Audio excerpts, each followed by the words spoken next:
જય જીનેન્દ્ર પ્રેરણા પ્રકાશન ટ્રસ્ટ રજૂ કરે છે શાંત સુધારસ વ્યાખ્યાનમાળા વ્યાખ્યાન 17મું બીજી અસરણ ભાવના વ્યાખ્યાન 3.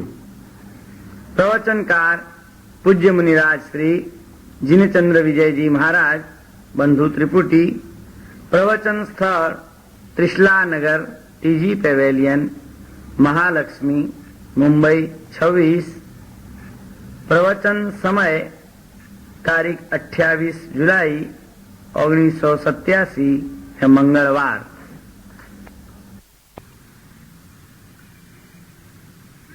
तुरगरथे पुनरावृत्ति कलितं दधतं बलमस्खलितं हरति यमो नरपति मपि दीनौ मैनि कैवल गुमीनं विनय विधीयतां रे श्रीजिन धर्म शरणं अनुसन्धीयतां रे सुचितर चरण स्मरणं. परम ज्ञानी મહોપાધ્યાય વિનય વિજયજી મહારાજ, આપણું ચિત્ત સાથી અશાંતિનો ભોગ બની રહ્યું છે. એના કારણ તરીકે આપણા ચિત્તની 2 વૃત્તિઓ ઉપર આપણું ધ્યાન કેન્દ્રિત કરે છે. આપણે એટલા માટે અસ્વસ્થ બન્યા છીએ, અશાંત બન્યા છીએ કે આપણે સુખમાં લીન બની ગયા છીએ અને પ્રતિકૂળતાની અંદર, દુઃખની અંદર દીન બની જઈએ છીએ. જ્યાં લીનતા છે અને દીનતા છે ત્યાં અસ્વસ્થતા અને અશાંતિ આવ્યા વિના રહેવાની નથી. જેણે પણ શાંતિનો અનુભવ કરવો હોય જીવનની અંદર, એણે પોતાની ચિત્તવૃત્તિઓ, આ 2 વૃત્તિઓની ઉપર વિજય પ્રાપ્ત કરવો પડશે. ગમે તેવી પરિસ્થિતિઓ અનુકૂળ પ્રાપ્ત થઈ જાય, એમાં લીન ન બની જાઓ, મૂર્છિત ન બની જાઓ, આસક્ત ન બની જાઓ.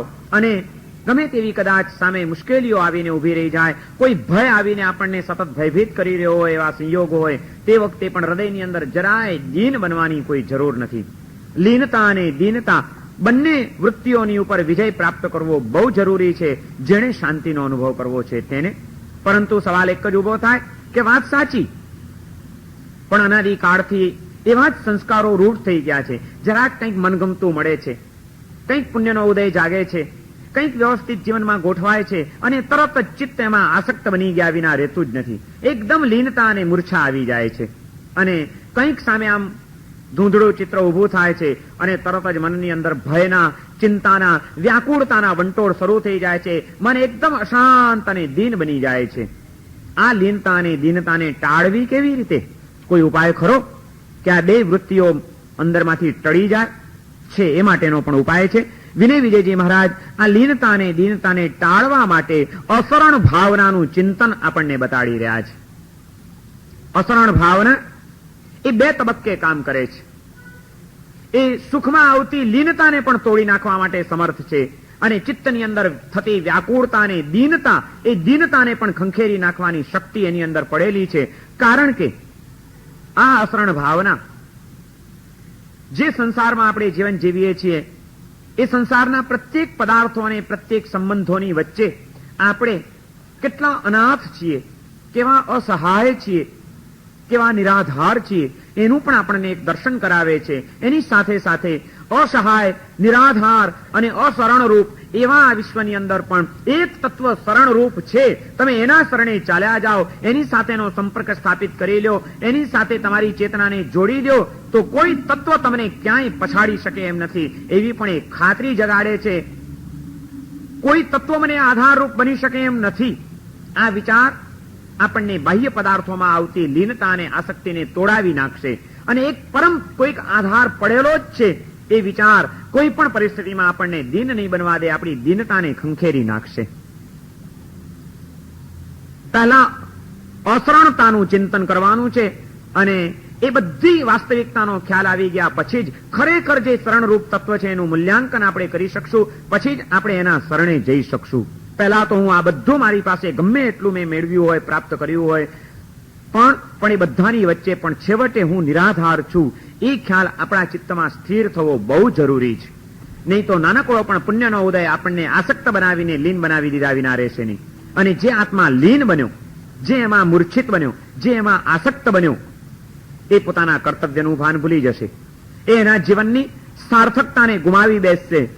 આજે આપણું જીવન નિરર્થક પ્રવૃત્તિઓમાં, નિરર્થક વાતોમાં મોટા ભાગે વ્યતીત થઈ રહ્યું છે, જેનું કોઈ અંતે ચોક્કસ પરિણામ નથી, જેમાં કંઈ વળતર મળવાનું નથી. એવી જ વાતો, એવી જ વસ્તુઓ, એવી જ પરિસ્થિતિઓ, એમાં જ આપણે વધુ ને વધુ ઊંડા ઉતરતા જઈએ છીએ એમ નથી લાગતું? નિરર્થક વાતોની અંદર જીવનને વ્યર્થ બનાવી દેવાની જરૂર નથી. એના કરતા વ્યર્થ લાગતી વાતોમાંથી પણ કોઈક અર્થ હોય તો એ તારવી લેતા શીખી જાઓ. આજે આપણે ઊંધું કર્યું છે. નિરર્થક વાતોમાં લાખનું આપણું આ જીવન એને આપણે રાખનું બનાવી રહ્યા છીએ. કેટલું મૂલ્યવાન આપણને જીવન મળ્યું છે. મેં ગઈકાલે પણ કીધું હતું કે જન્મનો આનંદ જરૂર માણે જૈન, કારણ કે એને અનંતકાળથી જન્મ જીવન અને મરણનું ચક્કર તો ચાલતું હતું, પણ આજે એને એક એવી જગ્યાએ જન્મ મળ્યો છે, એવી પરિસ્થિતિમાં એને જીવન મળ્યું છે કે એ જીવનનું જો એને મૂલ્યાંકન કરતા આવડે તો આ જીવન લાખનું બની જાય એવું છે. આવું મહાન ધર્મશાસન મળ્યું છે, એનું ઉચ્ચ એવું ધર્મનું તત્વજ્ઞાન મળ્યું છે. એ તત્વજ્ઞાનને સમજાવનારા સદગુરુઓ મળ્યા છે અને ઈચ્છીએ તો આપણે એ તત્વજ્ઞાનને જીવનમાં ઉતારીને સાધનાના માર્ગે આગળ વધી શકીએ. એવી તમામ અનુકૂળતાઓ જ્યારે આજે આપણને જીવનમાં પ્રાપ્ત થઈ છે, ત્યારે આ જીવનનો આનંદ કોને ન હોય? આવી ભૂમિકામાં મને જન્મ મળ્યો છે એનું ગૌરવ કોને ન હોય? કારણ કે એને સમજાય કે મને અત્યારે જે સંયોગો મળ્યા છે ને જે જીવન મળ્યું છે એનું કોઈ મૂલ્ય આંકી શકાય એમ નથી. લાખનું આ જીવન છે, પરંતુ કમનસીબી એ છે કે આવું આ લાખનું જીવન આપણે વ્યર્થની વાતોમાં, વ્યર્થની પંચાતોમાં આપણે રાખનું બનાવી રહ્યા છીએ. આ બહુ મોટી મુસીબત આપણા જીવનની ઊભી થઈ ગઈ છે. વિનય વિજયજી મહારાજ કહે છે કે ખરેખર તમે ક્યાં છો? તમારી ચારે બાજુ જે જે આધારો તમે ઉભા કર્યા છે ને જેની જેની અંદર તમે શરણપણાની કલ્પના રાખીને બેઠા છો, એ બધું પણ કેટલું નિરાધાર છે, અશરણ રૂપ છે. એની વાસ્તવિકતાનું દર્શન કરતા શીખી જાઓ અને એ કરીને હતાશ નથી થવાનું, ગભરાઈ નથી જવાનું, નિરાશ નથી બની જવાનું. ભલે કોઈ આધાર નથી, પણ એવા આ વિશ્વની અંદર પણ એક પરમ આધાર છે જ. જો એને પકડી લેતા આવડે, એની સાથે સંબંધ બાંધી લેતા આવડે, ચેતનાનું જોડાણ જો એ તત્વની સાથે કરતા આવડે, તો જીવને કોઈ ભય પછી રહેતો નથી. એ નિર્ભય બની જાય છે. એને એક પરમ શરણ અને પરમ આધાર મળી જાય એવી પણ શક્યતા છે જ. બંનેનો વિચાર કરવાનો છે. હું અસહાય છું એ પણ વિચાર કરવો પડશે લીનતાને તોડી નાખવા માટે. મારે કોઈ ભય કે ચિંતાની જરૂર નથી, પરમ આધાર મારી પાસે પડેલો છે. એ વિચારથી હૃદયની દીનતાઓને ખંખેરી નાખીને ઉત્સાહિત થવું પડશે. બે કામ કરશું તો જ જીવન આપણું ધન્ય બની શકશે. ક્યાંય પણ એક જ બાજુ જો ઢળી ગયા તો કામ નહીં ચાલી શકે. જગતની અનાથતાનું ચિંતન કરો અને જગતપતિ પરમાત્મા એક પરમ નાથ છે એ શ્રદ્ધા જગાડો, એની પણ અનુભૂતિ કરી લો. જાતનું, જગતનું અને જગતપતિનું ત્રણેય તત્વોનું ચિંતન જેને કરતા આવડશે એ જીવનને વ્યવસ્થિત બનાવી જશે. જેને જાતને ઓળખતા નથી આવડતી, જગતને ઓળખતા નથી આવડતું અને જગતપતિને ઓળખતા નથી આવડતા, એને ગમે એવું મૂલ્યવાન પણ જીવન મળ્યું હશે એ એનું જીવન બેકાર બનાવી દેશે. જીવનની સફળતાનો આધાર છે જાતને, જગતને અને જગતપતિને ઓળખી લ્યો. જીવનની નિરર્થકતાનું કારણ છે જાતનું અજ્ઞાન, જગતની ભ્રમણાઓ અને જગતપતિની પીછાણનો અભાવ. એને આજે આપણા જીવનને વ્યર્થ બનાવી દીધું છે. શું કરવું છે આપણે? અશરણ ભાવના આપણને આ બંને કામો કરાવે છે. એ જાત, જગત અને જગતપતિ ત્રણેયની સાથે આપણી મુલાકાત ગોઠવે છે. એ કહે છે કે તું તારી જાતને પહેલા ઓળખી લે કે તું કોણ છે અને શું છે. એની સાથે સાથે જગતને ઓળખી લે, જે જગતની ઉપર તે મદારો બાંધ્યા છે. જગતની જે જે વસ્તુઓ, જે વ્યક્તિઓ, જે બધાના ભરોસે તું આજે બેઠો છે, પણ તને ખબર છે કે બધું હશે અને તે છતાં એ બધાની વચ્ચે તારું કોઈ નહીં હોય. તું નિરાધાર હોઈશ.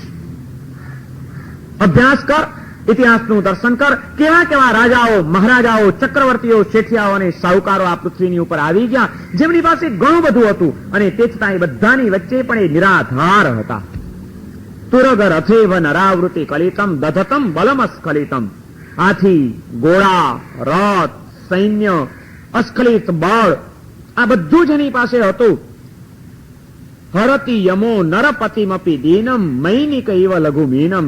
એવા મહાન રાજાઓ અને સમ્રાટોને પણ યમરાજે ઘડીના છઠ્ઠા ભાગમાં ઉપાડી લીધા છે અને હરણ કરી લીધું છે. એના હજારો ઘોડાઓ, સેંકડો હાથીઓ, ડગરાબંધ રથો અને લાખોના સૈન્યો, એ કોઈ તત્વ એને બચાવી શક્યું નથી. એ બધાની વચ્ચે તદ્દન અસહાય સ્થિતિની અંદર એને ચાલતા થઈ જવું પડ્યું છે. યમરાજ સતત ઉપાડી રહ્યો છે સૌને. કેવી રીતે? મૈનિક ઇવ લઘુ મીનમ. સમુદ્રની અંદર જે મોટા મોટા માછલાઓ અને મગરમચ્છો નાના નાના માછલાઓને ખાઈ જાય છે અને કોળીઓ કરી જાય છે, એમ આ યમરાજ રૂપી મોટું માછલું વિશ્વના અનેક જીવોને પકડ્યા જ કરે છે, પકડ્યા જ કરે છે, પકડ્યા જ કરે છે. તમે ક્યારે એના મોઢામાં પહોંચી જશો, ક્યારે એના જડબામાં ચવાઈ જશો, ક્યારે તમે નામશેષ થઈ જશો, એનો કોઈ ભરોસો નથી. માટે આજે તમને ગમે તે મળ્યું હોય એમાં આસક્ત નહીં બનતા, એમાં લીન નહીં બની જતા, એમાં ભાન ભૂલી નહીં જતા. સાવધાન બની જાઓ. મળેલી તકોનું મૂલ્યાંકન કરતા શીખી જાઓ. જીવનને સાર્થક બનાવવાનો પ્રયત્ન શરૂ કરી દો. આપણે અનાથ છીએ, કોણ બચાવે? હાથી, ઘોડા, તો વૈભવ, સ્નેહી સ્વજનો. જ્યારે મૃત્યુ આવીને ઊભું રહેશે કે કોઈક રોગથી શરીર જરાઈ જશે, કેન્સરની ગાંઠ જે દિવસે આ ગળા ઉપર ફાટી નીકળશે, એ દિવસે એમાંથી બચાવવાની તાકાત કોની? પત્ની તો લઈ લેશે ને તમારું કેન્સર, એ તો ભાગ પડાવશે જ ને. અર્ધાંગના કહેવાય ને, અડધો તો ભાગ લે જ ને. એવી કે ચાલો ભાઈ, હું અર્ધાંગના છું, તો તમે આટલા બધા પીડાતા હો, તો એમાં અડધો ભાગ તો હું પણ પડાવીશ જ. કોણ બચાવે? અને હકીકતમાં જો એ બધાની વચ્ચે ખરેખર આપણું થઈ શકે એવું કોઈ તત્વ ન હોય, આપણને આધાર આપી શકે એવું કોઈ તત્વ ન હોય, તો કોના ભરોસે અને કોના માટે ગમે તેવા પાપો કરીને ચાલ્યા જવાનું આ જિંદગીમાંથી? સાર્થક એવા જીવનને વ્યર્થ બનાવી દેવાનું નિરર્થક એવી પ્રવૃત્તિઓ દ્વારા? કોના માટે? કોને માટે પાપ કરીએ છીએ? આ કાયા માટે? એ તમને સાથ આપશે? કુટુંબ માટે? એ તમને સહયોગી બનશે? કોણ બનવાનું છે? નારદ ઋષિ એકવાર ચાલ્યા જતા હતા, જંગલમાંથી ચાલ્યા જાય છે. એના એટલામાં એક લૂંટારો, રત્નાકર નામનો એક લૂંટારો, હાથમાં તીર કામઠા હતા અને જંગલમાંથી પસાર થતો હતો. સામેથી નારદ મુનિ ચાલ્યા આવે છે. લૂંટારાને મુનિ શું, ઋષિ શું કે માણસ શું, એને તો બધા સરખા. જોઈ લીધું, એ મહારાજ ઉભા રહો. ઉભા રાખ્યા નારદ મુનિને. પોતે નજીક આવ્યો. મહારાજ શું છે બોલો, તમારી પાસે જે હોય તે આપી દો. પેલા નારદજી કહે છે કે ભાઈ અમે તો નારદ મુનિ, અમારી પાસે કઈ ન હોય. આ પીળું પિતાંબર છે ને, માથે છત્ર છે ને, પગમાં ચાખડી છે, એ સિવાય આપણી પાસે કઈ મળે નહીં. મહારાજ બનાવટની વાતો ન કરો. માણસ સંસારમાં જીવન જીવતો હોય ને એને કઈ ભેગું ન કર્યું હોય, કઈ એની પાસે હોય નહીં એવું બને. ખોટી વાત ન કરો. ક્યાં બતાડ્યું છે મને કહી દો, નહીં તો યાદ રાખો અહીં ખતમ કરી નાખીશ. ધમધાટી દેવા માંડ્યો. નારદ મુનિ કે ભાઈ ગભરાવાની, મને ડરાવવાની કોઈ જરૂર નથી, મને કોઈ મૃત્યુનો ભય નથી, પણ હું તને ખરેખર કહું છું કે મારી પાસે કંઈ નથી. મહારાજ હજી કહું છું, સીધે સીધો આપી દો. ગરબડની ક્યાં સંતાડ્યું છે મને બતાડો. ચાલો મારી સાથે, નહીં તો હમણાં તમને વિધિ નાખીશ આ તીરથી. ભાઈ તારે જે કરવું હોય તે તું કર, પણ એક મિનિટ હું એ પહેલા તને પૂછી લઉં કે તું આ બધું કોના માટે કરે છે? આ જંગલોમાં તું લૂંટફાટ કરે છે, રસ્તે રજડતા અને પસાર થતા અતિથિઓ, મુસાફરો અને પ્રવાસીઓને તું આ રીતે એકાએક લૂંટી લે છે, એમની જિંદગી બરબાદ કરે છે, એમને તું ધમકીઓ આપે છે. આ બધું તું કોને માટે કરે છે? તારે કેટલું જીવવાનું અને કોની ખાતર આ બધું? અરે કેમ મહારાજ, અમારે જિંદગી નહીં જીવવાની? અને કોને માટે? મારે પણ એક પ્રેમાળ પત્ની છે, વાલસોઈ માતા છે, સરસ મજાના દીકરાઓ છે, કેટલો વિશાળ પરિવાર છે. એ બધાને માટે હું આ કરું છું, પણ એ બધાને માટે તારે આટલા બધા પાપ કરવાની કોઈ જરૂર છે? અને આ પાપો તું જે કરે છે, એ જે કર્મો તું બાંધીશ પાપ કરીને, જેને માટે તું કરે છે, એ બધા એમાં ભાગ પડાવશે શું તારા પાપોની અંદર? જ્યારે આ પાપના નતીજા ભોગવવાના આવશે, એના પરિણામો જ્યારે જીવનની અંદર ઉભા થશે, ત્યારે એ તારી પત્ની, એ તારા દીકરાઓ, એ તારા સ્નેહી સ્વજનો આ બધા એના પરિણામ પણ ભોગવવા માટે આવશે જ ને. હા વળી મહારાજ આવશે જ ને, ક્યાં જશે નહીં આવે તો? કે તે પૂછ્યું છે કોઈ વાર તે પૂછ્યું છે ખરું પત્નીને કે હું આ તમારા બધાને માટે આ લૂંટફાટ કરું છું, તમારા લોકો માટે આ પાપો કરું છું, તમે બધા આવશો ને મારામાં ભાગ પડાવવા? પૂછી જો અને પ્રયોગ કરવો હોય તો પ્રયોગ કરી જો. તો કે એટલે મહારાજ કેવી રીતે પ્રયોગ કરું? તો કે ઘરે જઈને પૂછી આવ અને કાં તો હું તને કોઈ રીતનો પ્રયોગ કરી આવ. મહારાજ તમે મને રવાડે ચડાવવા માંગો છો? હું ઘરે પૂછવા જો એટલામાં તમારે અહીંથી છટકી જવું છે, ભાગી જવું છે. મારા હાથમાં એકવાર જે માણસ આવ્યો એ પછી છટકી શકતો નથી. હું તમને છટકવાની સીધો કહું છું, જે હોય તે આપી દો મને કાઢીને, માથાકૂટ નહીં જોઈએ મને બીજી. અલ્યા ભાઈ, હું સાચે સાચ તને કહું છું, છટકવાની કોઈ વાત નથી. તું કોઈ ખોટા ભરોસે તો નથી બેઠો ને, એટલો જ મારે તને ખ્યાલ આપવો છે. અને એ માટે છતાં તને વિશ્વાસ ના આવતો હોય તો એક કામ કર, આ ઝાડની સાથે મને મુશ્કેલ ટાંટ મારા હાથ પગ બધું બાંધીને જા, જેથી હું ક્યાંય ભાગી ન શકું, ક્યાંય છટકી ન શકું. અને તું જા અને જઈને પછી તું આવજે મારી પાસે જવાબ દેવા માટે. આટલું કીધું એટલે એને વિશ્વાસ બેઠો કે ના, મહારાજની વાત તો સાચી લાગે છે. પોતાની જાતને બાંધીને જવાનું કે છે. નહીં મહારાજ, તો પછી હવે તમને મારે બાંધવા નથી, પણ સાચું કહો તો હું કેવી રીતે પરીક્ષા કરું? તો કે તું એક કામ કરજે, આજે હમણાં ઘરે જાય, ઉભો રે, થોડોક સમય હું તને અમુક પ્રાણાયામની ક્રિયાઓ શીખવાડું કે જેથી તું થોડાક સમય માટે તારો શ્વાસોશ્વાસ રોકી શકીશ. એને પ્રાણાયામની એક બે પદ્ધતિઓ શીખવાડી અને એ પદ્ધતિઓ શીખવાડીને કીધું કે હવે તું ઘરે જા. ઘરે જઈને તરત જ કહેજે કે આજે તો શીરો ખાવો છે, સરસ શીરો બનાવો ને. અને એ પછી જયારે તારી ઘરવાળી શીરો બનાવવા માટે અંદર જાય એટલે તું બહાર બેઠો બેઠો થોડીક વાર થાય એટલે એકાએક રાડો પાડવા માંડજે, જોર જોરથી કે મારા પેટમાં દુખે છે, મરી ગયો. રાડો પાડજે તું, અને જાણે એકદમ તું તરફડતો હોય એવું એક નાટક કરજે. પણ મહારાજ પછી હું બધું સંભાળી લઈશ. અને એમ કરતા કરતા જાણે તું મરી ગયો છે એવો દેખાવ કરજે. જ્યારે તારો શ્વાસ ચાલે છે કે નહીં એમ સગાવાલા જોવા આવે, જેવું એ આમ કરે તે વખતે પ્રાણાયામ દ્વારા તારો શ્વાસ રોકી લેજે અને હલનચલન તું બંધ કરી દેજે. પછી એટલામાં જોઈ લઈશ, હું આવીશ. ભલે મહારાજ. આ તો ગયો ઘરે જઈને જે પ્રમાણે નાટક કરવાનું હતું એ રીતે એને તો કર્યું નાટક. અને બસ થોડીક વાર થઈને રાડો પાડવા માંડ્યો, બચાવો, મરી ગયો. જોર જોરથી ચીજો પાડે છે, રાડો પાડે છે, તરફડિયા મારે છે, પગ પછાડે છે, સહન નથી થતું, મને બચાવો. પત્ની દોડી આવી, માતા દોડી આવી, પિતા દોડી આવ્યા, સૌ કોઈ ભેગા થઈ ગયા. ભાઈ તને શું થાય છે? મને બચાવો, મારાથી સહન નથી થતું. અને એમ રાડો પાડતા આમ કરીને પડી ગયો, ડચકા ખાઈને. બધાને એમ થઈ ગયું કે હાર્ટ એટેક, ખલાસ, માણસ ખલાસ. આમ જોઈએ છે, જ્યાં જોયું તો પેલા શ્વાસ રોકી લીધો તરત જ. શ્વાસોશ્વાસ ચાલતા નથી, રૂનું પૂમડું મૂક્યું, રૂનું પૂમડું ઉડતું નથી, ખલાસ, માણસ ગયો. અને એની પત્નીએ પ્રાણ પોક મૂકી. માતા રડવા બેઠી, બધા રડે છે, બોલાવે છે, બોલતો નથી, હાલતો ચાલતો નથી, સૌ કોઈ રડી રહ્યા છે. એટલામાં નારદજી નારાયણ કરતા આવ્યા. ઓ નારદજી, કેમ રડો છો બધા? માં કે છે, નારદજી મારો તો દીકરો ચાલ્યો ગયો. એની પત્ની રડે છે, પ્રભુ આને બચાવો, એને ફરીથી જીવતો કરો, મારી તો જિંદગી પાયમાલ થઈ ગઈ. નારદજી કે છે, કઈ વાંધો નહીં, ચિંતા ન કરો, શું થયું છે વાત કરો. તો કે કઈ નહોતું, સાજો સર્વો આવ્યો હતો, એકાએક એને કંઈક થઈ ગયું અને આ રીતે મોત ભેગો થઈ ગયો છે, અમારું શું થશે? નારદજી કે છે, થશે, આને ફરીથી પુનર્જીવિત કરી શકાય એમ છે. મારી પાસે એવી એક વિદ્યા છે કે હમણાં જીવતો થઈ જશે. એમ તો નારદજી તમે કરો, તમને અમે ભગવાન માનશું, એને બચાવી લ્યો, તમે એને જીવાડો. નારદજી કે છે, એક ગ્લાસમાં પાણી લાવો.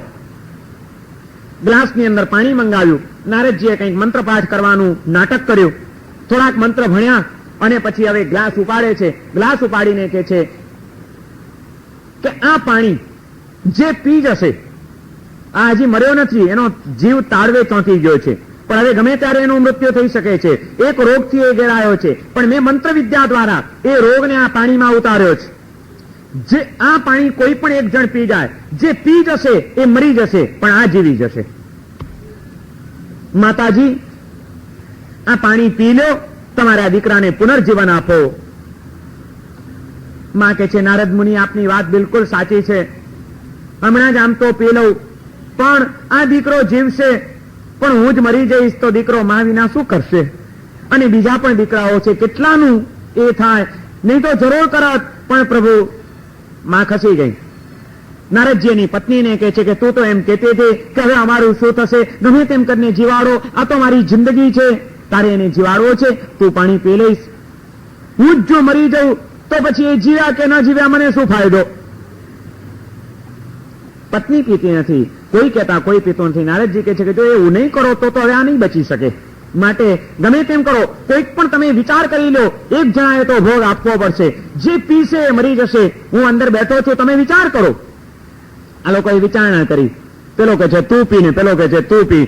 કોઈ તૈયાર નથી એને જીવાડવા માટે, મોત સ્વીકારવા કોઈ તૈયાર નથી. છેવટે અંદર અંદર બધાએ મસલત કરી કે એક કામ કરીએ, આપણા માથે તો અનેકને માથે જંજાળો છે, કોઈકને સંસારની જવાબદારીઓ છે, કોઈકને કંઈક કામો છે, કોઈકને કંઈક મુસીબતો છે.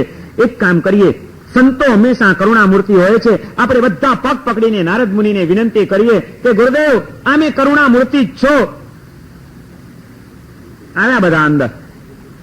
ગુરુદેવ, આપે આટલી કરુણા કરી છે, એક કરુણા વધારે ન કરો. આમે આપને તો કઈ કોઈ ઉપાધિ તો છે નહીં.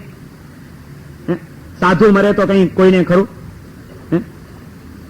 સાધુને આગળ ઉલાડ નહીં, પાછળ ધરાડ નહીં, ગામમાં ઘર નહીં, સીમમાં ખેતર નહીં, કોઈ રંડાવાનું નહીં, કઈ ખરી ઉપાધિ?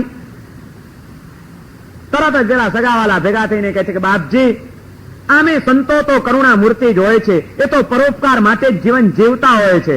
હા, સંત એટલે પરોપકારની મૂર્તિ. એક કવિએ કીધું છે કે સરોવર તરુવર સંતજન, ચોથા વર્ષે મેહ. સરોવર એટલે સરોવર, તરુવર એટલે વૃક્ષો, સરોવર તરોવર સંતજન, ચોથા વર્ષે મેહ. પરમારથને કારણે ચારે ધર્યો દેહ. પરોપકાર જ એમના જીવનનું કાર્ય હોય છે. સરોવર એનું કામ શું? જે કોઈ આવે એને પાણી આપવું, મેલ ધોવા, તરસ છીપાવવી, આનંદ પમાડવો. વૃક્ષો બળા જળાને પણ ટાઢક આપવી, છાંયડો આપવો, મીઠા મીઠા ફળ આપવા, પથ્થર મારે એને પણ આંબો આપવો, એ એનું કામ છે. સર્વર તરવર સંતજન અને ચોથા વર્ષે મેં. બાપજી, આ ચાર તો પરોપકાર માટે જ હોય છે. આપ પણ એમાંના એક છો. પરોપકાર માટે જ તો આપનું જીવન છે. પ્રભુ, એક કૃપા કરો, જો આપ આ પાણી પી લો તો અમને બધાને એક નવું જીવન મળી જશે. ગુરુદેવ, આટલી કૃપા નહીં કરો? જરૂર કરીશ. અને તરત જ નારદજી આગળ આવ્યા. પેલાને કહે, ઉભો થા, તું કહેતો હતો કે મારી પત્ની જરૂર ભાત પડાવશે, મારી માતા તો મારા વિના રહી શકે જ નહીં, મારા ગમે તેવા દુઃખની અંદર તો એ ચોક્કસ ભાત પડાવવા આવે. સાંભળ્યું તે કઈ? ઉભો થા. કોને માટે પાપ કરે છે? અને ઇતિહાસ એમ કે છે કે રત્નાકર નામનો એ લૂંટારો તે જ ઘડીએ નીકળી પડ્યો ઘરની બહાર, કે જેને જેને મેં માન્યા હતા કે આ મારો આધાર છે, આ મારો આધાર છે, આ મારો આધાર છે, ને આને માટે હું બધું કરું છું. કોઈ શરણ આપી શકે એમ નથી, કોઈ આધાર બની શકે એમ નથી, કોઈ મને મોતમાંથી બચાવી શકે એમ નથી, અને મારા દુઃખને લેવાની કોઈનામાં શક્તિ નથી. કોના ભરોસે રહેવાનું? નીકળી ગયો એ. નારદજી, આપે મારી આંખ ઉગાડી દીધી, આજથી આપનો શિષ્ય બનું છું, ચાલો આપની સાથે ચાલી નીકળું છું. વિનય વિજયજી મહારાજ અહીં કહે છે કે હાથી, ઘોડા, રથ, સૈન્ય, સંપત્તિ અને વૈભવ, અનેક સામગ્રીઓથી સજ્જ બનેલા એવા રાજાઓ અને મહારાજાઓ પણ હરતી યમો નર પતિમપી દીનમ, એને પણ યમરાજ એક ગળીના છઠ્ઠા ભાગમાં હરી લે છે. જેવી રીતે મોટું માછલું નાના માછલાને ગળી જાય, મગરમચ્છ કોઈકને ઓળિયા કરી જાય, એમ યમરાજ ગમે ત્યારે ગમે તેને ઝડપી શકે છે. તમે એની વચ્ચે અનાથ છો. અસરણ ભાવનાનું ચિંતન કરીને તમારી આસક્તિઓને શિથિલ કરી નાખો. કોઈના ભરોસે રહેવા જેવું નથી. પણ એક કામ કરીએ તો માણસ તરત જ વિચાર કરે છે કે હકીકતમાં આ તો કોઈ બચાવી શકે એમ નથી. યમરાજ ગમે ત્યાંથી આવીને આપણને પકડી જશે. પણ એક વજ્રનું ઘર બનાવીએ, અભેદ્ય કિલ્લો, અને એની અંદર આપણે જો સંતાઈ જઈએ ને પુરાઈ જઈએ તો યમરાજ ના આવી શકે ને. એ ભાઈ, વજ્રના ઘરમાં, લોખંડની પેટીમાં બરોબર વ્યવસ્થિત ઘૂસીને સંતાઈ જાઓ તો કઈ યમરાજ પકડી શકે? વિનય વિજયજી મહારાજ હવે એક એક કલ્પનાઓ કે માણસ કેવી કેવી વિચારધારાઓમાં અટવાઈ શકે છે, શું શું કદાચ એ વિચારી શકે, એ એક એક કલ્પનાઓ આપે છે. પ્રવિશતિ વજ્રમયે યદિ સદને અથવા તો તૃણમથ ઘટયતિ વદને. પ્રાચીન કાળમાં એવો રિવાજ હતો કે એક રાજા બીજા નગરની ઉપર જયારે હલ્લો કરે અને બે દુશ્મન રાજાઓ જયારે સામસામે લડાઈમાં આવી જાય ત્યારે જો એમ લાગે પેલા રાજાને કે આપણે બચી શકીએ એમ નથી અને યુદ્ધની અંદર તો ખોટી મારામારીઓ થશે અને સંહાર થઈ જવાનો છે, એના બદલે સરેન્ડર થઈ જાઓ, શરણાગતિ સ્વીકારી લો. તો પ્રાચીન કાળમાં એવો રિવાજ હતો કે જે શરણાગતિ જેને સ્વીકારવી હોય એ સામા રાજા પાસે જાય, મોઢામાં તણખલું લઈ લે ઘાસનું, એટલે પેલો દુશ્મન પણ રાજા એને માફ કરી દે. વિનય વિજયજી મહારાજ કહે છે કે મૃત્યુ એ જયારે તમને તાકીને બેઠું છે શિકાર કરવા માટે, ત્યારે તમે વજ્રના ઘરની અંદર ઘૂસી જાઓ તો બચી શકો નહીં, પણ તમે તરત જ મોત આવે ત્યારે મોઢામાં તણખલું લઈને કહી લો કે ભાઈ સાહેબ હું તમારો બાળ છું, મને બચાવો, તો એ પાછું ચાલ્યો જાય ને યમરાજ. પ્રવિશતિ વજ્રમયે યદિ સદને તૃણમથ ઘટયતિ વદને. ઘાસ લઈ લો આ મોઢામાં તો પણ તદપી ન મુંચતી હતસમ વર્તી નિર્દય પૌરુષ નરતી. તો પણ આ યમરાજ કેવો છે એનું એક વિશેષણ આપ્યું, તદપી ન મુંચતી હત સમવર્તી. એ તો બધાને માટે એક સરખું વર્તન કરે છે. એને માટે શ્રીમંત પણ એ જ છે અને ગરીબ પણ એ જ છે. એને માટે બુદ્ધિમાન માણસ પણ સરખા છે અને મૂર્ખ માણસ પણ સરખા છે. એને કોઈ ભેદભાવ નથી કે આ બુદ્ધિમાન માણસ છે માટે આને જતો કરું, આ સુખી માણસ છે માટે આને જતો કરું અને બીજાને હું પકડી લઉં. સમવર્તી, બધાની પ્રત્યે એક સરખું સમાનતાનું વર્તન કરનાર આ યમરાજ, એને તમે એનાથી બચવા માટે ચાહે વજ્રના ઘરમાં ઘૂસી જાઓ કે ચાહે મોઢામાં ઘાસનું તણખલું લઈને શરણાગતિ સ્વીકારી લો, એનાથી કોઈ બચી શકતું નથી, કારણ કે નિર્દય છે. તમે શરણાગતિ સ્વીકારો તો એને દયા આવતી નથી. નિર્દય પૌરુષ નરતી, એ તો નિર્દય પણ એનો ખેલ ખેલી જ રહ્યું છે. દયા માયામાં એ કંઈ શીખ્યું જ નથી. એ ગમે ત્યારે તમને ઝડપી શકે છે. એની સામે તમે ક્યાંય બચી શકો એમ નથી.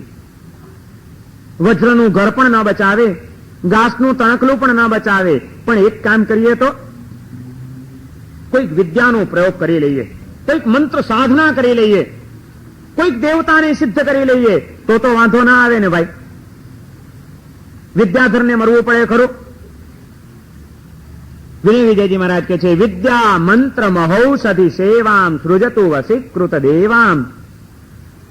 વિદ્યા મંત્ર મહૌષધિ સેવામ. કોઈક વિદ્યાની સાધના કરે છે, કોઈક મંત્રની ઉપાસના કરે છે, કોઈક એમ કે છે કે હું તો કોઈક એવા ઔષધો લઈ લઉં, એવો કાયાકલ્પ કરી લઉં, એવું કોઈક રસાયણ ખાઈ લઉં જેથી પછી મને કોઈ વાંધો જ ના આવે. તો એ શક્ય છે ખરું? વિદ્યા મંત્ર મહૌ, એવું લાગે છે કે આજથી 300 વર્ષ પહેલા કદાચ તે વખતે આ બધી વસ્તુઓનો બહુ પ્રચાર હશે. લોકો જાત જાતની વિદ્યાઓ સિદ્ધ કરવા માટે મહેનત કરતા હશે, મંત્ર પ્રયોગો ચાલતા હશે. એવા કાયાકલ્પો અને રસાયણોને જાણનારા ધનવંતરી વૈદ્યો હશે જે કંઈક ને કંઈક પ્રયત્નો કરતા હશે. અને એ બધા વાતાવરણની અસર નીચે કદાચ વિનય વિજયજી મહારાજે આ કલ્પનાઓ રજૂ કરી હશે કે વિદ્યા મંત્ર મહૌષધિ સેવામ સૃજતુ વસીકૃત દેવામ રસતુ રસાયણ ઉપચય કરણમ. પુષ્ટ કરનાર એવા કોઈક રસાયણનો ઉપયોગ કરી લઈએ. તદપી ન મુંચતી મરણમ, તો પણ મરણ કોઈને છોડતું નથી. મૃત્યુની આગળ તમે લાચાર છો ત્યાં સુધી જ તમે સલામત છો, જ્યાં સુધી તમારા શ્વાસોશ્વાસ ચાલી રહ્યા છે. જે ઘડીએ મોતે આવીને તમને ભરડો લીધો, તમારા શ્વાસ બંધ થયા, તમારો વૈભવ, તમારા સ્વજનો, તમારી સંપત્તિ, તમારા સેક્રેટરીઓ, તમારી ફાઇલો, તમારી કારો, આ બધું રહી જશે અને તમે અહીંથી એવા વિદાય પામી જશો કે જેનું કોઈ નામ નિશાન પણ આ સંસારની અંદર નહીં રહે. મૃત્યુ પામ્યા પછી તમારું અસ્તિત્વ આ દુનિયામાં કેટલો સમય સુધી, કેટલો કલાક રાખશે? બહુ બહુ તો એક દાડો. માનો કે દીકરો દેશાવર ગયો છે ને એને બોલાવ્યો હોય, આવે ત્યાં સુધી રાહ જોઈએ, પણ છેવટે 4 કલાક, 6 કલાક, 8 કલાક, 12 કલાક, 24 કલાક પછી તો રાખી મૂકે ને કે આ આખું ઘર તો આપણા બાપાએ બંધાવ્યું છે, કેટલી મહેનત કરીને બંધાવ્યું છે, એમના થકી આપણે આટલા સુખી થયા છીએ, એમને કઈ આ ઘરમાંથી કઢાય, એમને તો આપણે અહીં જ રાખી મૂકો. તમને રાખી મૂકશે ને એ જ ઘરમાં તમારા? એક કવિએ કીધું जिनके महलों में हजारों रंग के फानूस थे, जिनके महलों में हजारों रंग के फानूस थे, जहार उनकी कब्र पर है और निशान कुछ भी नहीं.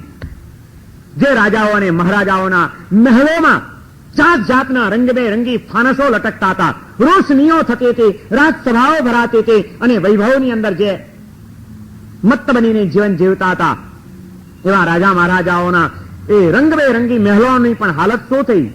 जिनके महलों में हजारों रंग के फानूस थे, ઝાડ ઉનકી કબ્ર પર હૈ. આજે એની કબર ઉપર પણ ઘાસ ઉગેલા છે. કબ્રસ્તાનમાં જઈને કોઈકની કબરો તો જોઈ આવો. નવું નવું હોય ત્યાં સુધી દર વર્ષે સંભાળ લેશે, એની સાચવણી કરશે, પણ થોડાક વર્ષો ગયા પછી એ કબર પણ એક દિવસ ઈંટ મટોળાનું ખંડિયેર બને છે અને જ્યાંથી ઈંટો નીકળી ગઈને માટી છે એમાંથી ઘાસ ઉગે છે, કચરો ઉગે છે અને કબર ઉપર એનું કોઈ નામ નિશાન પણ રહેતું નથી. ઝાડ ઉનકી કબ્ર પર હૈ ઓર નિશાન કુછ ભી નહીં. શું નિશાન રહ્યું આ દુનિયાની અંદર? આટલું બધું મેળવ્યા પછી, આટલી સાહેબી ભોગવ્યા પછી અને આટલા અભિમાનની અંદર મત્ત બનીને જિંદગી વિતાવ્યા પછી પણ છેવટે આ વિશ્વની અંદર એનું સ્થાન શું? કોણ એને બચાવી શક્યું? કશું જ નથી. તો પછી કોના ભરોસે ગમે તે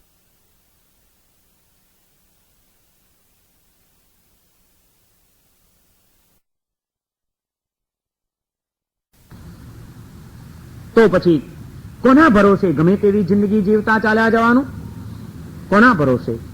જીવન મળ્યું છે, જીવી જાણો અને એ માટે ક્યાંય પણ આસક્ત નહીં બનતા. સુખમાં આવતી લીનતા જીવનને રવાડે ચડાવશે, દુઃખમાં આવતી દીનતા જીવનને ખલાસ કરી નાખશે. લીનતા અને દીનતા બંનેને ટાળવી જ રહી. આ લીનતાને ટાળવા માટે કોઈ આધાર મારો નથી, કોઈ મને શરણ આપી શકે એમ નથી. એ વિચારને સ્થિર કરવો પડશે અને હૃદયમાં આવતી દીનતા અને હતાશાને ખંખેરી નાખવા માટે ચારે બાજુથી અનાથ સ્થિતિમાં મુકાયેલા મારા માટે પણ કોઈક શરણ છે, કોઈક આધાર છે, એ વસ્તુને સમજવી પડશે. કોણ આધાર છે એનો વિચાર કર્યો છે ખરો? જીવનમાં કોઈ પરીક્ષા કરી છે ખરી કે અવસરે ભાઈ આપણને કોણ કામ લાગશે? એ બધી ચોકસાઈ કરી લીધી છે ને? એક ગામની અંદર એક રાજા હતો. રાજાને ત્યાં એક વખત બહાર ગામથી એક માણસ આવે છે, નોકરીની શોધમાં નીકળ્યો હતો. શોધતો નગરની અંદર આવ્યો. નગરમાં સીધો રાજસભામાં ગયો. રાજાને નમસ્કાર કરે છે. પરદેશી માણસને આવેલો જુએ છે એટલે રાજા પૂછે છે, ભાઈ ક્યાંથી આવો છો, કેમ આવ્યા છો? આને કીધું કે હું દૂર દેશાવરથી આવું છું, નોકરીની શોધમાં નીકળ્યો છું. આપના રાજ્યમાં, આપની રાજસભામાં કોઈ નાનું મોટું કામ મળી જાય તો એ ઈચ્છું છું. રાજાએ એની સાથે થોડી ઘણી વાતચીત કરી અને પોતાના કારભારી તરીકે એની નિમણૂક કરી કે આજથી તમને મારો કારભારી બનાવવામાં આવે છે. રાજસભાની અંદર કારભારીની સીટ એને મળી ગઈ. થોડોક સમય નીકળી ગયો, પણ એક દિવસ ડાહ્યો માણસ હતો, વિચારક હતો. એણે વિચાર કર્યો કે દૂર દેશાવરમાં આવ્યો છું, અહીં મારું કોઈ કહેતા કોઈ નથી અને રાજા બાજાને વાંદરા. આજે તો નોકરી મળી ગઈ છે, સારી રીતે જીવી રહ્યો છું, પણ આ રાજાનું ક્યારેક માથું પણ ફરે, મગજ પણ ફરે, તો તે વખતે આ અજાણી ભૂમિકામાં મારું કોણ?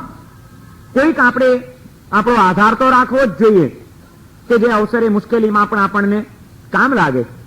એટલે એક કરતા બે ભલા એને વિચાર કરીને એક દોસ્તાર શોધી કાઢ્યો. એની સાથે એને દોસ્તીનો સંબંધ બાંધ્યો. ધીમે ધીમે એ બંનેની દોસ્તી એટલી બધી મજબૂત થતી ગઈ, એટલી બધી દ્રઢ થતી ગઈ કે હવે તો રોજ એકબીજાને મળે નહીં તો એકબીજાને ચાલે નહીં. આખો દાડો નવરા પડ્યા નથી ને સાથે હોય, ફરવામાં સાથે, રમવામાં સાથે, રખડવામાં સાથે, ખાવામાં સાથે. નિત્ય મિત્ર એનો બની ગયો, હંમેશનો મિત્ર. અને એ રીતે એના દિવસો પસાર થવા માંડ્યા. પણ વળી પાછો એને એક દિવસ વિચાર આવે છે કે મેં એક મિત્ર તો બનાવ્યો છે, પણ એ મિત્ર ક્યારેક હોય, ક્યારેક ન પણ હોય. ખરેખર હું જયારે મુશ્કેલીમાં મુકાઈ ગયો ત્યારે જે કદાચ ક્યાંક બહાર ગયો હોય તો તે વખતે મારો કોણ? અને કદાચ હોય પણ ખરો, પણ તે વખતે જો મને કદાચ અનુકૂળ વર્તાવ ન કરે તોય મારે બીજો કોઈક પણ એક આધાર તો રાખવો જોઈએ. માટે એક મિત્રથી ના ચાલે, બીજો પણ કોઈક મિત્ર શોધવો જોઈએ. અને એને શોધતા બીજો એક મિત્ર બનાવી લીધો. બીજા મિત્રની સાથે પણ એને સંબંધ બાંધ્યો, પણ પેલા મિત્રની એટલો બધો ગાઢ સંબંધ એનો નથી બંધાયો. ચાલ્યા કરે છે. ક્યારેક અવારનવાર વારે તહેવારે એને મળ્યા કરે છે અને એ રીતે બંનેની દોસ્તી જામી ગઈ છે. વળી થોડોક સમય ગયો અને એને વિચાર થયો કે હજી એકાદો મિત્ર જીવનમાં કરી રાખ્યો હોય તો ખોટો નહીં. અને શોધતા ત્રીજો એક મિત્ર એને બનાવ્યો. પણ પેલા મિત્રની સાથે એનો મોટા ભાગનો સમય જતો હતો. બીજા મિત્રની સાથે પણ એનો ઠીક અડવા મળવામાં સમય જતો હતો અને ભોગ આપવો પડતો હતો. એટલે ત્રીજા મિત્રને માટે હવે કઈ સમય રહ્યો નહોતો. એટલે ક્યારેક કોક વાર જ એ ત્રીજા મિત્રને ત્યાં પણ જાય, મળે, બે ઘડી વાતો કરે ને પાછો ચાલ્યો આવે. આમ એને 3 મિત્રો પોતાના બનાવી લીધા અને 3 મિત્રોની સાથે આનંદથી એનો સમય પસાર થાય છે. 3 મિત્રોને ઓળખવા માટે એને 3ના નામ પાડ્યા. પહેલાનું નામ પાડ્યું નિત્ય મિત્ર, નિત્ય હંમેશા મળનારો. બીજાનું નામ પાડ્યું પર્વ મિત્ર, વારે તહેવારે પર્વના દિવસે મળ્યા કરે. અને ત્રીજો મિત્ર તો ક્યારેક જ કોઈક બેસતો વરસ હોય તો સાલ મુબારક કરવા માટે જ કામ લાગતો હોય, જુહાર કરવા જાય. ત્રીજા મિત્રનું નામ પાડ્યું જુહાર મિત્ર. નિત્ય મિત્ર, પર્વ મિત્ર અને જુહાર મિત્ર, આ 3 મિત્રો બનાવ્યા એને અને આનંદથી એના દિવસો પસાર થાય છે. એક વખતે બેઠો તો વિચાર કરે છે કે આ 3 દોસ્તારોની ખાતર કંઈક ને કંઈક તો ભોગ પણ આપું છું, ઓછો વધતો પણ ખરેખર આ 3 માંથી અવસરે મને કોણ કામ લાગશે, અણીના અવસરે મારી પડખે કોણ ઉભો રહેશે, એની પણ મારે કસોટી કરી લેવી જોઈએ, પરીક્ષા કરી લેવી જોઈએ. અને જે પછી કામ લાગે હોય એની સાથે વધુ સંબંધ રાખવો જોઈએ. બાકી નકામું ઘસાવાનો કોઈ અર્થ નથી. 3ની પરીક્ષા કરવી જોઈએ. એને વિચાર કર્યો અને એ વિચાર કરીને એક દિવસ એને એક આખો પ્રોગ્રામ બનાવી લીધો. મગજની અંદર એક તાકડો ગોઠવ્યો. એને એક દાડો સીધો દોડતો જાય છે નિત્ય મિત્રના ઘરે. ફાંફો ગભરાઈ ગયો છે, એકદમ બારણું ખટખટાવે છે, રાતનો સમય છે. પેલા એ નિત્ય મિત્રે બારણું ખોલ્યું તો જોયું તો સામે આ કારભારી ઉભો છે. અત્યારે જલ્દી કર, મને તો જલ્દી બચાવી લે, અંદર મને સંતાડી દે. અરે પણ તું આટલો બધો ગભરાયેલો કેમ દેખાય છે, શું થયું તને? મારાથી એક બહુ મોટી ભૂલ થઈ ગઈ છે. કે શું થયું? પણ તો કે કારવારી છું, રાજાનો હોય તો તું જાણે છે, અને રાજકાજના કામકાજને માટે આખા પરિવાર સાથે મારો સંબંધ બંધાઈ ગયો છે. રાજકુમાર આજે મારે ત્યાં મળવા આવ્યા હતા.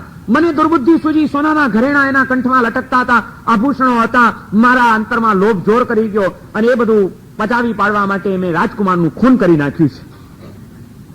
રાજકુમારનું ખૂન મારા હાથે થઈ ગયું છે. હમણાં તપાસ નીકળશે, હું પકડાઈ જઈશ. મને તું ગમે તેમ કરીને બચાવી લે તારા ઘરની અંદર. અને જ્યાં સાંભળ્યું પેલો કે હે, રાજકુમારનું ખૂન તે કર્યું, તું અહીંથી બહાર નીકળ, રાજાને ખબર પડશે તો મારે ત્યાં તપાસ આવશે અને નાકનો લીધા દીધા વિનાનો હું ક્યાંક માર્યો જઈશ. તો અહીંથી જા, જલ્દી જા. તું તને કઈ અક્કલ છે? રાજકુમારનું ખૂન જઈને હમણાં જ હું કહી દઉં છું નકામો, કારણ કે આખું ગામ જાણે છે કે તું જ્યાં નવરો પડે ત્યાં મારા ઘરે હોય છે.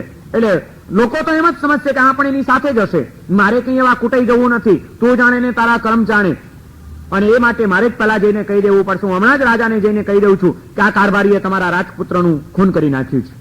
એને એવો ધક્કો મારીને પેલાને કાઢી મૂક્યો. આશરો તો ન જ આપ્યો, પણ ઉપરથી એને કહી દીધું કે હું રાજાને જઈને કહી દઉં છું. અને જોયું કે ઓહો, પાક્કો મતલબી નીકળ્યો. આના ભરોસે હું કેટલો બધો ભોગ આપતો હતો ને કેટલો સમય બગાડતો હતો, પણ એને તો જરાય મારી પ્રત્યે દયા માયા દેખાડી નહીં. વાંધો નહીં, હવે જો બીજો મિત્ર શું કરે છે. તરત જ ત્યાંથી દોડતો પર્વ મિત્રના ઘરે ગયો. બારણું ખટખટાવે છે. બારણું ખોલ્યું, ત્યાં પણ પાછું નાટક. ભાઈ મને જલ્દી કર, મને તું બચાવી લે. મને પણ શું છે ભાઈ, તું કેમ આટલો બધો ગભરાયેલો છે? એને પણ વાત કરી કે આ રીતે હકીકત બની, રાજકુમારનું ખૂન કરીને આવ્યો છું, પણ તું મને બચાવી લે. જો દોસ્તીના નાતે મારી ફરજ છે કે મારે તને અત્યારે રક્ષણ આપવું જોઈએ, મારે તને મદદ કરવી જોઈએ, પણ તું જાણે છે કે આ રાજકાજનો મામલો છે. કોઈ સામાન્ય માણસનું તે ખૂન નથી કર્યું, એક રાજકુમારનું ખૂન કર્યું છે. આ વાત છાની રહેવાની નહીં. રાજા તપાસ કરવા નીકળશે અને તપાસ કરતા ખબર પડશે કે રાજકુમારનું મરદું તારા ઘરમાંથી મળ્યું છે, તો હાલત શું થાય? અને એ પછી તારો કોની સાથે સંબંધ છે, એટલે મારા ઘરે પણ વહેલી મોડી તપાસ તો આપવાની, અને હું તને મારા ઘરમાં સંતાડું તો માટે મારી ફરજ છે, હું સમજુ છું, પણ લાચારી છે, હું કંઈ એમાં કરી શકું એમ નથી. માટે મહેરબાની કરીને તું જાણે ને તારા કરમ. પેલાએ તો ધક્કો મારીને કાઢ્યા અને ઉપરથી ધમકી આપી. આણે એટલું કીધું કે મારી ફરજ છે, મારે તને બચાવવો જોઈએ, હું જાણું છું, પણ છતાં મારી લાચારી છે, હું કંઈ કરી શકું એમ નથી. ભાઈ તું અહીંથી જા. ત્યાંથી પણ એને કાઢી મૂક્યો. ત્રીજા મિત્રને ત્યાં જાય છે, જુહાર મિત્રને ત્યાં જઈને પાછું બારણું ખટખટાવે છે. એને પણ વાત કરે છે કે આમ હકીકત છે, તું મને બચાવી લે. ભાઈ જો, તે બહુ ખોટું કામ કર્યું, છતાં જે થયું તે દોસ્તીનો નાતો કોનું નામ? અવસરે જો કામ ના લાગીએ તો દોસ્ત શું કામના? વાંધો નહીં, જે થયું ચાલ, હું ભલે માર્યો જઈશ, હું પકડાઈ જઈશ, પણ તને નહીં પકડાવા દઉં. તને નહીં મરવા દઉં, આવ તને હું બચાવી લઉં. ચાલ મારા ઘરના ભોયરામાં સંતાઈ જા, ગમે તે થાય હું બધાને પહોંચી વળીશ, અને કદાચ રાજાની તપાસ થશે તો હું જ એ તપાસની અંદર ભેગો પડી જઈશ સિપાહીઓની સાથે, જેથી મારા ઘરની ઝડપી જ ન લેવાય. એમ કહીને એને વ્યવસ્થિત રીતે અંદર સંતાડી દીધો. અને પેલી બાજુ તો નિત્ય મિત્ર પહોંચી ગયો રાજાને ત્યાં. ખબર આપી દીધી કે કારભારીએ રાજકુમારનું ખૂન કર્યું છે અને કારભારી ભાગી છૂટ્યો છે, મારે ત્યાં બચવા આવ્યો હતો, પણ એને વાત ફેલાવી દીધી. વાત ફેલાવી એટલે તરત જ રાજાના માણસો સિપાહીઓ રાજકુમારને શોધવા નીકળ્યા છે. રાજકુમાર મળતો નથી. હકીકતમાં આને ત્યાં જ આવેલો હતો, પણ જયારે આને ત્યાં કારભારીને ત્યાં આવ્યો એટલે કારભારીએ એને ખવડાવી દીધું હતું, અને એ લાડવાની અંદર એને ઘેનના પદાર્થો નાખી દીધા હતા. એ ઊંઘી ગયો હતો. જેવું ઘેન ચડ્યું કે રાજકુમારને ઉપાડીને એને પોતાના ઘરની અંદર એક ભોયરાની અંદર સંતાડી દીધો હતો. ઘર બંધ હતું. તપાસ નીકળી. કારભારીનું તો ઘર બંધ છે એટલે સમજી ગયા કે ભાગી છૂટ્યો છે બહાર, એટલે એનું ઘર તો શોધવાનો સવાલ નહોતો. નિત્ય મિત્ર ના ઘરે એને તો સમાચાર આપ્યા એટલે એને પણ નહીં. એ પછી ક્યાં ગયો હશે? નિત્ય મિત્ર કહે છે મને એક ડાઉટ છે, એ મારા પછી સેકન્ડ નંબરની અંદર પર્વમિત્રની સાથે બહુ સંબંધ રાખતો હતો, કદાચ ત્યાં ગયો હોવો જોઈએ. પર્વમિત્રને ત્યાં તપાસ કરી. પેલા એ કીધું કે હા ભાઈ આવ્યો હતો, પણ અમે કઈ એવા નથી કે અમે એવાને ખોટાને આશરો આપીએ. મેં એને અહીંથી હાથ જોડીને વિદાય કરી દીધો છે, એટલે હું કઈ જાણતો નથી. છતાં તમારે ઝડપી લેવી હોય તો મારા ઘરની ઝડપી લઈ શકો છો તમે. અચ્છા, હવે ક્યાં ગયો છે? તપાસ કરતા સૌને ખ્યાલ આવ્યો કે એનો ત્રીજો એક મિત્ર છે, કદાચ એને ત્યાં સંતાયો હોય, બાકી તો એનું અહીં કોઈ કહેતા કોઈ નથી. અને જ્યાં જુવાર મિત્રની શેરીમાં ગલીમાં ત્યાં પહોંચ્યા, ત્યાં જુવાર મિત્ર સામેથી આવે છે. ભાઈ શું છે? એટલે કે રાજકુમારનું. હા, કે મેં સાંભળ્યું એટલે હું એ જ મળવા આવ્યો હતો. કારભારી થઈને આ રાજકુમારની હત્યા કરે, મારો દોસ્ત હોય તો શું થઈ ગયું? એને શોધવો જ જોઈએ ને પકડવો જ જોઈએ. ચાલો આપણે શોધી કાઢીએ. કદાચ અહીં ગયો હશે, કદાચ અહીં ગયો હશે, ભેગો પડી ગયો. અને છતાં આપને વેમ હોય તો મારા ઘરની ઝડપી લઈ શકો છો, ઘર ખુલ્લું જ. પણ એવી રાજદ્રોહ કરીએ એવા નાલાયક માણસો અમે નથી. છતાં આપને જોવું હોય તો પધારો, મારા ઘરે પણ આપ ઝડપી લઈ લો, જેથી નકામું તમારા મનમાં કોઈ શંકા ન રહે. અને સામેથી જ જાણે માણસ આમ કહી દે એટલે સ્વાભાવિક છે કે પેલાની શંકા થોડી ઓછી થઈ જાય. કોઈ એના ઘરની ઝડપી લીધી નહીં. આખી રાત શોધખોળ ચાલી, કારભારીનો પત્તો નથી. સવારના ઢંઢેરો પીટાયો કે જે કોઈ પણ આ કારભારીનો પત્તો મેળવી આપશે એને મારી પાસે જીવતો કે મરેલો હાજર કરશે, એને રાજા મોં માંગ્યું ઇનામ આપશે. સાદ સાંભળ્યો. તરત જ પેલો કે છે કારભારી આને જુવાર મિત્રને કે એક કામ કર, હવે તું આ ઢંઢેરો ઝીલી લે. તું કે હું હાજર કરું છું. અલ્યા પણ તારે મરી જવું જ? હું તમને કહું છું ને મારી ઉપર ભરોસો રાખ, અને તું આ ઢંઢેરો જીવી લે. હવે તને સાચે સાચ કહી દઉં છું કે રાજકુમારનું ખૂન મેં કર્યું નથી. રાજકુમાર જીવતો ને જાગતો છે, મારા ઘરે સલામત છે. આપણે એને હાજર કરશું. સાચે? તો કે સાચે. તો વાંધો નહીં. જુવાર મિત્રે એલાન ઝીલી લીધું. આ કે હવે તું મને લઈને ચાલ રાજસભામાં. કારભારીને લઈને જુવાર મિત્ર રાજસભામાં હાજર થયો રાજાની પાસે. રાજા તો ધુઆ પુઆ છે. ક્યાં છે મારો રાજકુમાર? નાલાયક, ખૂન કર્યું. રાજન, તપાસ કર્યા વિના આક્ષેપ કોઈની ઉપર કરાય નહીં. અરે શોધ આક્ષેપ કરાય નહીં, પાછો ઉપરથી સફાઈ મારે છે. ખુદ તારો પોતાનો મિત્ર મને કહી ગયો છે કે ખૂન કરીને એના ઘરે તું ગયો હતો કે નહીં આશરો મેળવવા માટે? આશરો મેળવવા માટે ગયો હતો, ખૂન કરીને નહીં. તો કે તે શું કર્યું? તો પછી આ તારો મિત્ર કે છે કે આ મારા ઘરે આવ્યો તો, આ બીજો કે છે મારા ઘરે આવ્યો તો. આવી શું નાટક છે? તો પછી તો કે નાટક જ છે કે. તો કે એટલે આ કારભારી વાત કરે છે કે હકીકતમાં રાજન આ એક નાટક છે. હું તો એક પરદેશી માણસ રહ્યો. આપના આશરે આજે મને જિંદગી મળી છે, પણ હંમેશા બુદ્ધિશાળી માણસ છે. વર્તમાનમાં પાગલ ન થવાય, ભવિષ્યનો વિચાર કરવો જ જોઈએ. મેં વિચાર કર્યો કે કાલે કદાચ કોઈ મુશ્કેલીમાં મુકાઈ જવું તો તે વખતે ખરેખર મારું કોણ? ત્રણ મિત્રો બનાવ્યા હતા. એ ત્રણમાંથી સાચે સાચ મારું કોણ થઈ શકે એમ છે, કે મને કોણ મદદ કરી શકે એમ છે, એની મારે પરીક્ષા કરવી હતી. અને એ પરીક્ષા કરવા માટે મેં આખું આ એક નાટક કર્યું હતું. બાકી રાજકુમાર મર્યા છે નહીં, એ મારા ઘરની અંદર હસતા અને ખીલતા સલામત છે. આપ આજ્ઞા આપો, હમણાં જ એમને હાજર કરું. રાજકુમારને બોલાવવામાં આવે છે. રાજકુમાર આવી ગયો. રાજા કે તો પછી ત્યાં બધું કર્યું છું? તો કે આટલા માટે મેં કર્યું, પણ મને હવે ખબર પડી ગઈ કે જેની સાથે હું વધુમાં વધુ સમય ગાળતો હતો, વધુમાં વધુ ભોગ આપતો હતો, એ નિત્ય મિત્ર એને મારો લાભ જ ઉઠાવ્યો છે. બાકી મને મદદ કરવા એ અરજી જ તૈયાર નહોતો, અને ઉપરથી એને જ તલ્લો મને દગો દીધો. મને ધક્કો મારીને કાઢી મૂક્યો ઘરમાંથી. બીજા મિત્રને ત્યાં ગયો. એને બિચારાએ પ્રેમથી મારી પ્રત્યે હમદર્દી દેખાડી, પણ ભોગ આપવાની તૈયારી, મદદ કરવાની તૈયારી મને બચાવવાની તાકાત એનામાં પણ નહોતી. એ તો પાડ માનું કે આ મને ત્રીજા નંબરનો મિત્ર મળ્યો, જેણે મને શાંતિ આપી અને એના આધારે હું બચ્યો. જિંદગીમાં કોઈ કસોટીઓ રાખી છે ખરી કે અણીના અવસરે કોણ બચાવશે? જ્ઞાની પુરુષો કહે છે દરેક વ્યક્તિએ જીવનમાં આ કસોટી કરી લેવા જેવી છે. નિત્ય મિત્ર સૌથી પહેલો દગો દેશે, બીજા નંબરમાં પર્વ મિત્ર ધક્કા મારીને કાઢશે, અને ખરેખર જુવાર મિત્ર કે જેની સાથે ઓછામાં ઓછો સંબંધ રાખ્યો છે એ જ સાચે સાચ આધાર બનશે. નિત્ય મિત્ર છે આ આપણું શરીર, પર્વ મિત્ર જેવા છે આપણા સ્નેહી અને સ્વજનો, અને જુવાર મિત્ર જેવો રાખ્યો છે આપણે ધર્મ. જ્યારે મોત આવીને ઉભું રહેશે ત્યારે સૌથી પહેલો ધક્કો તમને કોણ મારશે? તમારા આત્માને તગેડી કોણ મૂકશે ઘરમાંથી? આ ઘરમાંથી આ સૌથી વધુમાં વધુ ભોગ એને આપ્યો નિત્ય મિત્ર છે. આ હંમેશા એની સાથે રહીએ છીએ, વધુમાં વધુ ભોગ એને માટે આપીએ છીએ. શરીર માટે કેટલો સમય બરબાદ કરીએ? આખી જિંદગીનો જો આપણે ગણતરી માંડીએ તો વધુમાં વધુ સમય શેને માટે આપણો જાય છે? 24 કલાક. 24 કલાકમાંથી આ શરીર માટે કેટલા કલાક જાય આપણા? 8-10 કલાક ઊંઘવાના, 1-2 કલાક નાવા ધોવાના, શારીરિક ક્રિયાઓના, 3 ટાઈમ 1-1 કલાક પણાઠો વાળીને બેસતા હો તો 3 કલાક જમવાના. 24 કલાકમાંથી અડધા ઉપરનો સમય આ શરીર માટે જાય છે, એને સાચવવા માટે, એને શણગારવા માટે, એને સ્વસ્થ રાખવા માટે, એને આરામ આપવા માટે, એને ખવડાવવા પીવડાવવા માટે, એને નવડાવવા ધોવડાવવા માટે. વધુમાં વધુ સમય અડધાથી ઉપર જિંદગી આપણી આ શરીરને માટે ચાલી જાય છે. એવું આ નિત્ય મિત્ર એ સૌથી પહેલો તમને દગો દેશે. માટે વિનય વિજયજી મહારાજ કહે છે કે એના પણ ભરોસે રહેતા નહીં. પછી સેકન્ડ નંબર આવે છે પર્વ મિત્રનો. પર્વ મિત્ર જેવા છે શરીર પછી વધુમાં વધુ ચિંતા કોની કરો? પરિવારની. પત્ની, પુત્ર, ભાઈ, બહેન, મા, બાપ, આ બધા એ બધા પર્વ મિત્ર જેવા છે. આના પછી વધુ એનો નંબર આવે છે. પણ એ પણ જ્યારે મરવા પડશો ત્યારે શું કરશે?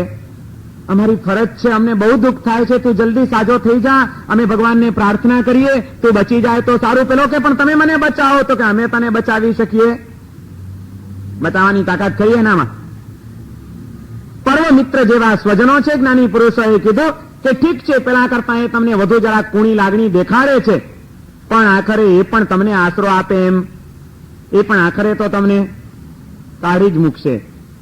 અને જિંદગીમાં ઓછામાં ઓછી ચિંતા જેની કરી છે, ઓછામાં ઓછો સમયનો ભોગ જેને માટે આપીએ છીએ, એવો જુવાર મિત્ર જેવો છે ધર્મ.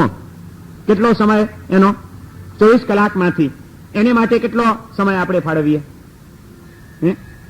કાયા માટે, કુટુંબ માટે, કંચન માટે, કામિની માટે, આ બધા માટે સમય કેટલો કાઢીએ? અને આ જુવાર મિત્ર જેવા ધર્મને માટેનો આપણો સમય કેટલો? ઓછામાં ઓછો. ધર્મ ક્યારે કરવાનો? કઈ કામ ન હોય ત્યારે જ ને, નવરાશના ટાઈમે. આપણે આપણી જિંદગીમાં ધર્મને છેલ્લું સ્થાન આપ્યું છે ને. ચાલો આજે કઈ કામ નથી, વ્યાખ્યાન સાંભળી આવીએ. એટલે કઈ કામ ન હોય તો જ વ્યાખ્યાન સાંભળવા આવવાનું. ચાલો આજે કઈ કામ નથી, ક્યાંક દર્શન કરી આવીએ. એટલે દર્શન કરવા ક્યારે જવાનું? બીજું કઈ કામ ન હોય, નવરાશના ટાઈમે. ધર્મ એ તો નવરાશનો જ ધંધો છે ને, ગરડા માણસોનો, નવરા માણસો એ કરવાનો જ ધંધો ને. બાકી કઈ આને માટે આપણને સમય છે? પણ વિનય વિજયજી મહારાજ એમ કે છે કે જેને માટે તમે ઓછામાં ઓછો ભોગ આપો છો, ભલે ક્યારેક પણ તમે યાદ કરો છો, સાચા અવસરે ખરેખર એ જ તમને શાંતિ આપશે, એ જ તમને આધાર આપશે, એ જ તમને શરણ આપશે.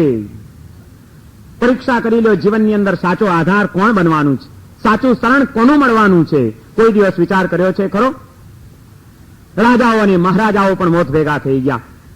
મહેલાતોની અંદર પણ ઘાસ ઉગી ગયા, ઈટ મટોડાના એ ખંડિયેર બની ગયા. વિદ્યા, મંત્ર, ઔષધિ અને રસાયણના પ્રયોગો કરો, મોઢામાં ઘાસનું તણખલું લઈ લો કે વજ્રના ઘરની અંદર ઘૂસી જાઓ, ક્યાંય તમે સલામત નથી. મોત તમને ગમે ત્યારે પકડી શકે એમ છે. એ મોત તમને ઉપાડે એ પહેલા તમે મોતને ઉપાડીને ફેંકી દો.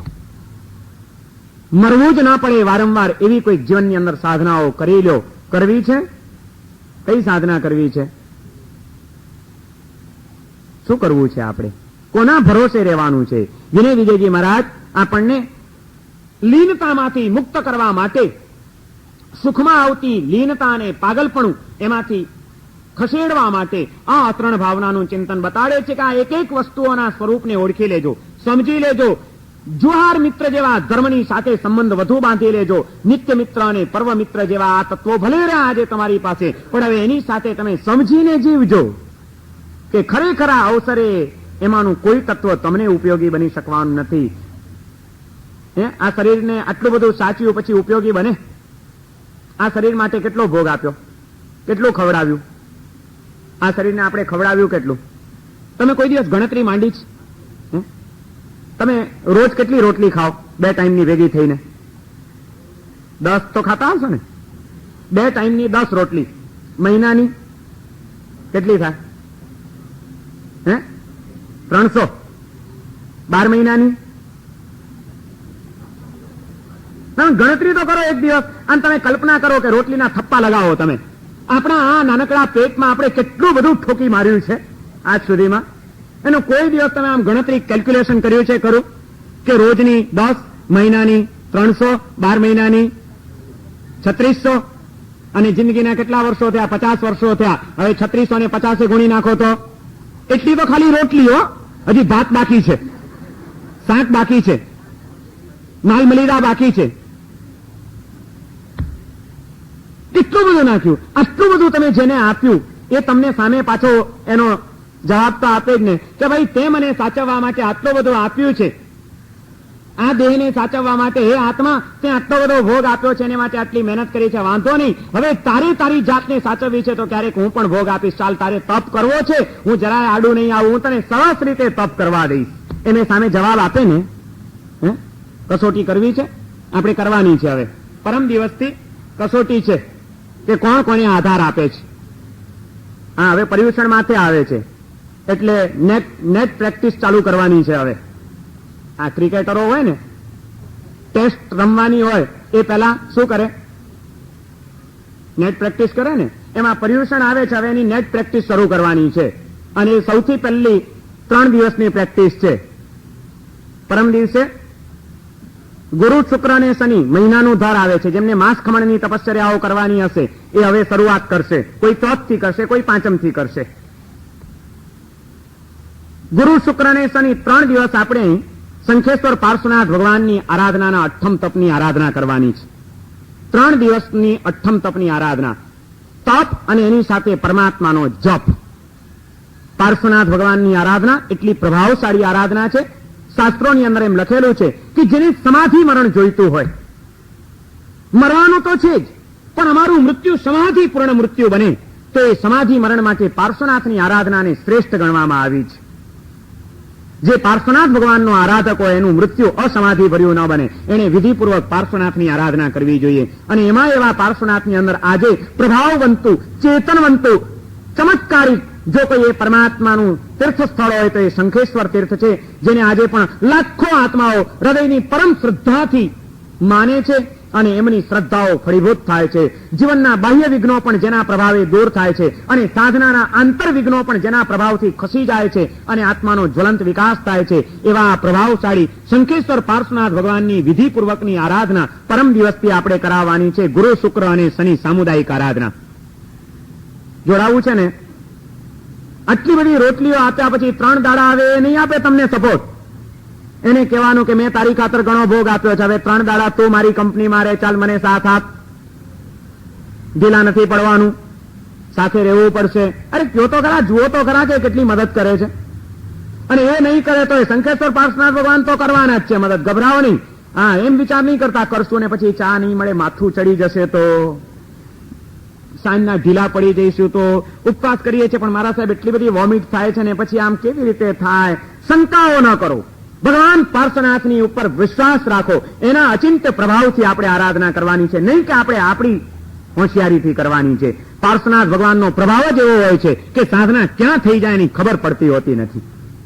તમે ભાવના જગાડો, પ્રભાવ ભગવાનનો કામ કરે છે. ભાવ તમારો જોઈએ, પ્રભાવ પરમાત્માનો છે, પણ ભાવ તો લાવવો જ પડશે. હા, અને 3 દિવસ તમે જો કેવી મજા આવે છે તમને આરાધનામાં, એવો ઉત્સાહ આવશે, એવો ઉલ્લાસ આવશે, એવી મજા આવી જશે. અને માત્ર કંઈ તપ કરીને આપણે આખો દિવસ ભૂખમરો નથી કરવાનો, પણ એ તપની સાથે પાર્શ્વનાથની મંત્ર સાધના ચાલશે, જપ સાધના ચાલશે.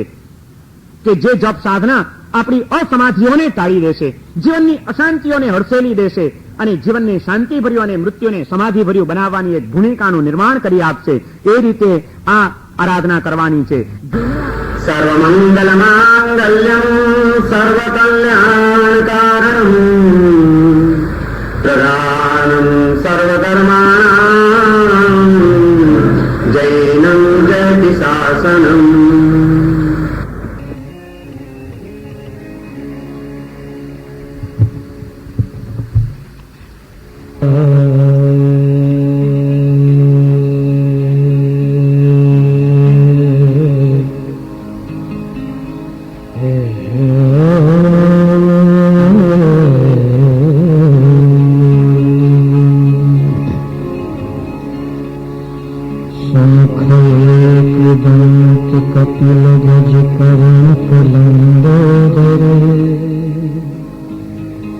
विकट विघ्न विनाशक विनायक धूम्रकेतु गणाध्यक्ष भालचंद्र गजा या कुंदेन्द्र तुषारहार धवला या शुभ्रवस्त्रावृता या वीणावरदण्डलम्बितकरा या श्वेतपद्मासना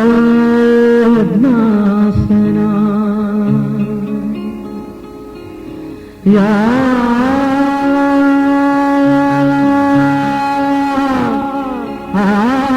धर्माच्युत शंकर प्रभुतिरे देवै सदा वन्दिता सामां तातु सरस्वती भगवती निशेष जाड्यापहा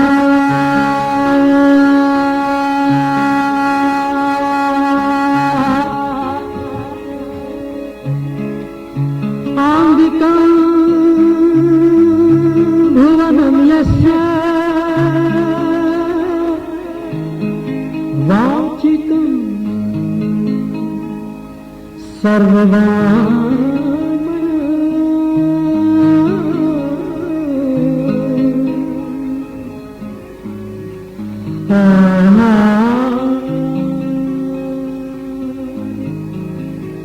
चंद्रता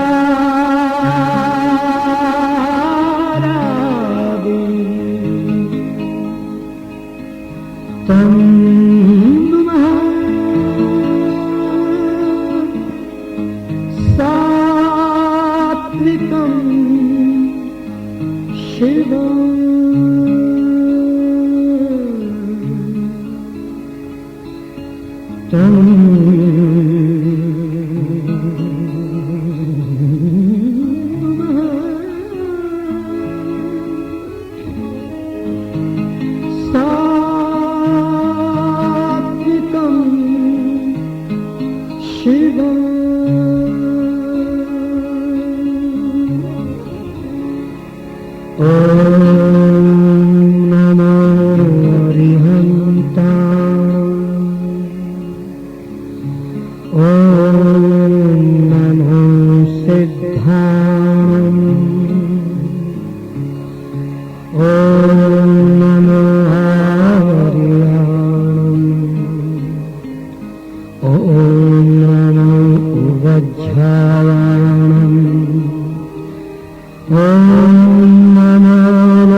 नंगिलांच संवेसिं